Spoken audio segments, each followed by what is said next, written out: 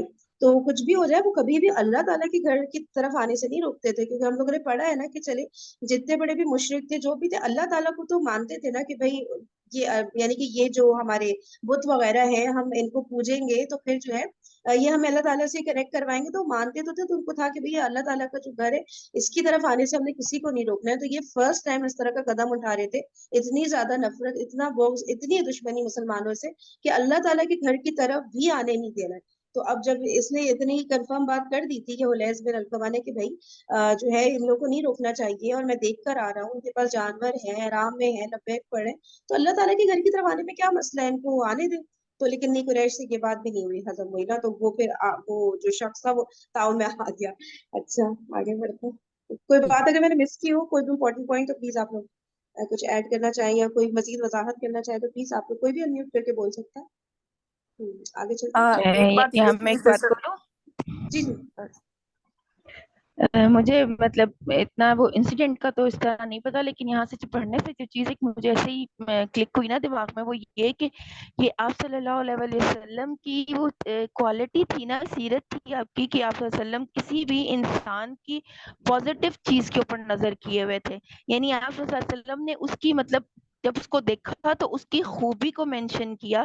اب اس کے اندر مزید خامیاں بھی ہو سکتی ہیں لیکن اس وقت آپ صلی اللہ علیہ وسلم نے خوبی کو مینشن کیا تو مطلب ایسے لگا جیسے پازیٹیو سائیکالوجی نے بھی دوسرے کے اوپر اثر کیا ہوگا نا, کہ جب آپ نے سوچا کہ اس کی تھنکنگ اب آپ کی جب ایسی تھی تو ظاہر ہے دوسرے کے اوپر بھی افیکٹ ہوئی ہوگی. تو مطلب یہاں سے مجھے یہ چیز ایسی ہی آ رہی تھی نا کہ جب آپ صلی اللہ علیہ وسلم نے کہا کہ یہ شخص جو ہے کہ فلاں قوم سے تعلق رکھتا ہے جو حدیقہ جانوروں کا احترام کرتے ہیں, یعنی آپ پازیٹیو چیزوں کے اوپر لوگوں کی نظر رکھتے تھے اور لوگوں کو مینشن بھی کرتے تھے اس چیز کا نا. تو یہ مجھے ایک چیز فیل ہو رہی تھی. صحیح صحیح بالکل صحیح, جزاک اللہ خیر. جی اور سسٹر عائشہ آپ بھی کچھ کہہ رہی تھی میرے خیال سے. جی میں کہنے لگی تھی کہ میں اپنا پوائنٹ بھول گئی. یاد آ جائے تو بتا دیا پھر اس پہ.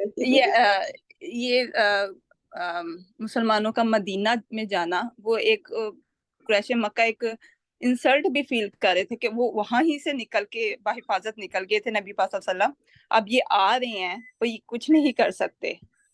یعنی کہ بیسکلی تو یہی تھا نا کہ قریش مکہ کبھی وہ کعبہ کے متولی تھے, کبھی روک نہیں سکتے تھے کسی کو, نہ کبھی انہوں نے روکا نہیں تھا. ایون کسی کو حرم میں بھی پا لیتے تھے نا, کوئی اپنے باپ کا دشمن بھی حرم میں پا لیتا تھا, وہ بھی امن میں ہوتا تھا, وہاں اس کو کچھ نہیں کہہ سکتے تھے.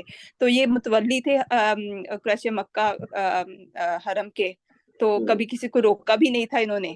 لیکن ابھی یہ اپنی تھوڑی انسلٹ بھی فیل کر رہے تھے کہ یہ نبی پاک صلی اللہ علیہ وسلم جو یہاں سے یہ مسلمان یہاں سے بچ کے نکل گئے تھے, اب یہ لوگ عمرے کے لیے ادھر ہی آ رہے ہیں. اچھا اس لیے صحیح. اور جو ہے وہ والی بات جو سسٹر لبنہ کہہ رہی تھی اسی کو تھوڑا سا اگر آگے کنٹینیو کروں تو وہ والی بات کہ دو لوگ پہلے بھی آئے تھے نا, ایک بدیل اور ایک مکرس, کیا نام تھا, تو یہ دونوں بھی پہلے آئے تھے لیکن اچھا تو ان دونوں کے لیے تو اس طرح سے نہیں کیا تھا نا نبی پاک صلی اللہ علیہ وسلم نے کہ جانوروں کو کھڑا کر دیا اور ساری چیزیں, یعنی وہ دیکھتے تھے کہ کون سامنے ہے, کس کے سامنے کیسی اسٹریٹجی یوز کرنی چاہیے, کس پہ کس بات کا کیسا امپیکٹ ہوگا, ٹھیک ہے نا. تو ان دونوں پہ اتنا کوئی اثر نہیں ہونا تھا کہ بھائی جہادی کے جانور ہیں ان کو کھڑا کر دیا جائے تاکہ وہ لوگ دیکھ لیں جانوروں کو, ان کے اوپر اتنا امپیکٹ نہیں تھا, ان کے سامنے نہیں کیا. لیکن ان کی کوالٹی پتا تھی نا کہ جیسے لبنہ نے کہا کہ وہ جانتے تھے, تو انہوں نے اس پازیٹیو بات کو جو ہے اسی پوائنٹ کو لے کے پھر انہوں نے کھڑا کیا جانوروں کو, تاکہ تو دور سے ہی ان کو دکھ جائے کہ بھائی یہ تو ان جانوروں کو لے کر آئے جن کے وہ اتنا احترام کرتے ہیں, تو ان کے اوپر اس بات کا بہت امپیکٹ ہوگا. تو ہمیں بھی چاہیے جو بھی ہمارے سامنے آئے نا اس پوائنٹ کو پکڑے کہ جو بات اس کو ٹچ کرتی ہو. جیسے ہوتا ہے نا ہر ایک کا کوئی نہ کوئی ایسا پوائنٹ ہوتا ہے جو اگر ہم اس پوائنٹ پہ ہٹ کریں اس کے, تو وہ اس بات کا امپیکٹ ہی الگ ہو جاتا ہے. اور ہر ایک سے ایک طرح سے بات نہیں کرنی چاہیے نا ہمیں.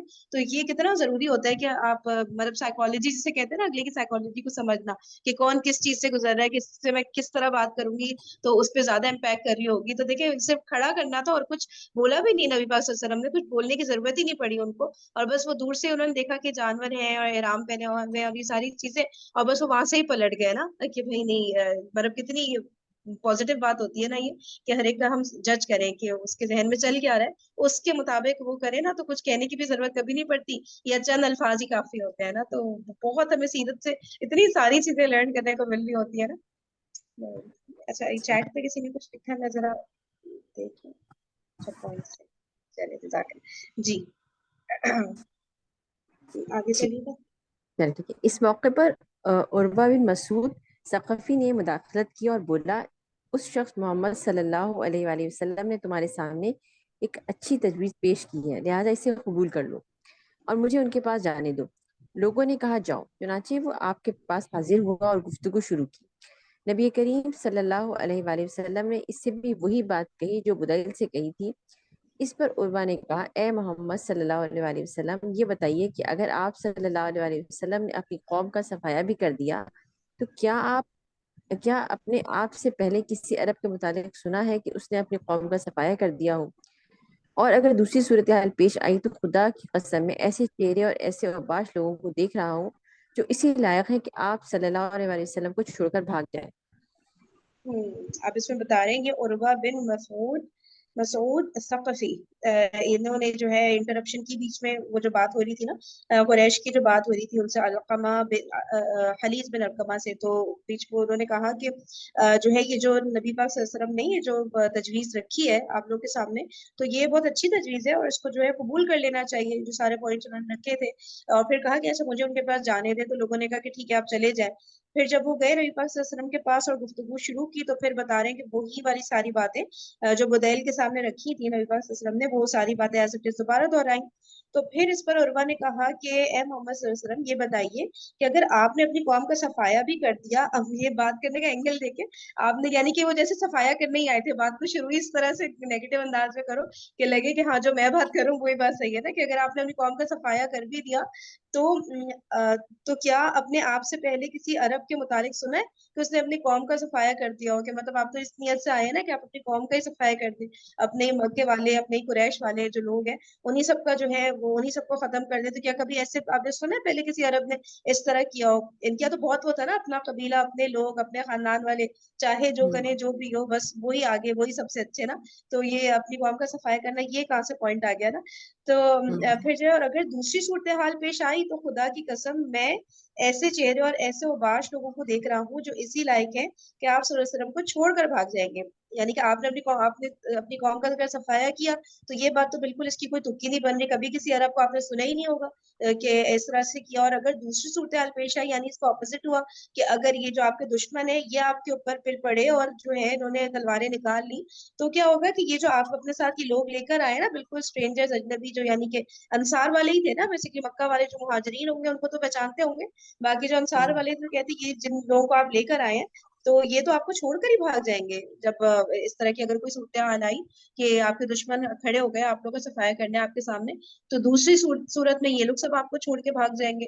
تو یہ بات بھی بالکل سمجھ میں نہیں آ رہی کہ آپ ان لوگوں کے اوپر ڈیپینڈ کر کے ان لوگوں کو لے کر آئے ہیں اپنے ساتھ، یعنی کہ اپنا ساتھی بنا کے. ٹھیک ہے، تو اب اس کے آگے جو بات ہوئی تھی وہ پھر انشاءاللہ ہم لوگ کل پڑھیں گے. اب یہ سسپینس رہ گیا. ٹھیک ہے، تو انشاءاللہ پھر ہم کل پڑھیں گے 5:10 میں ملاقات کریں گے. ٹھیک ہے، چلیے بہت شکریہ آپ سب کے سیشن میں آنے کا.